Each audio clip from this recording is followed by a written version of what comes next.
तर आता बँक खातेधारकांसाठी एक महत्त्वाची बातमी आहे। ग्राहकाची काहीही चूक नसताना त्याच्या खात्यातून पैसे लंपास झाले तर ती जबाबदारी संबंधित बँकेची राहील असा महत्त्वाचा निकाल सर्वोच्च न्यायालयाने एका खटल्याच्या सुनावणीवेळी दिला।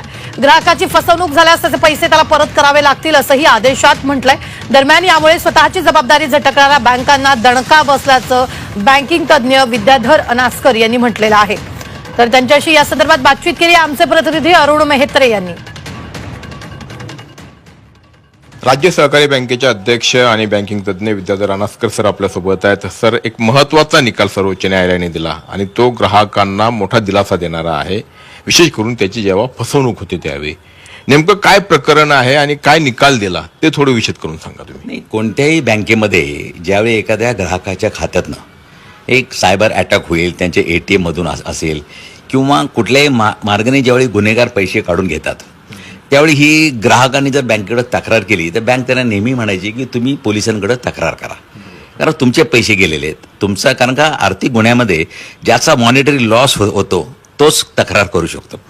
त्यामुळे बँक अशा सांगून त्यांचं स्वतःचं अंग काढून घेत होते आणि यामुळे एकदा का ग्राहकाने पोलिसांकडे तक्रार केली की मग तो गुन्ह्यातला पैसा आणि ज्यावेळी तो वसूल होईल त्यावेळी तो ग्राहकाला मिळणार।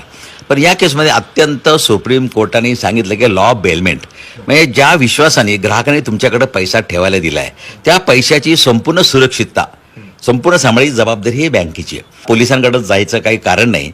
पोलिसांच्या कचार जे ते ग्राहक भरडले जायचे, आता बँकेला ते क्रिमिनल फाईल करावी लागेल की आर्थिक नुकसान त्यांचं होणार आहे, कारण का त्यांना कस्टमरला पैसे ताबडतोब द्यावे लागतील। अशा प्रकारचा फॉर्क्युलर रिझर्व्ह बँकेचं 2017 मध्ये होतं, पण त्याचं एक पालन नीट होत नव्हतं। आता माझा सर्वोच्च न्यायालयाने इतका मोठा दणका दिलाय बँकेंना की त्याने काय केलं, ग्राहक सेवा म्हणजे काय तरी स्पष्ट केलंय की ग्राहक तुमच्याकडे विश्वास ठेवतात आणि त्या विश्वासाला तडा लागू न देण्याचं काम हे बँकिंग सेक्टरचं आहे। त्यामुळं तुम्ही त्या ग्राहकाचं तरी परत ग्राहक कायद्याअंतर्गत ग्राहक हा त्यांचा ग्राहक आहे, म्हणजे परत ते कन्झ्युमर आणि रिलेशन ते त्यामध्ये येतं।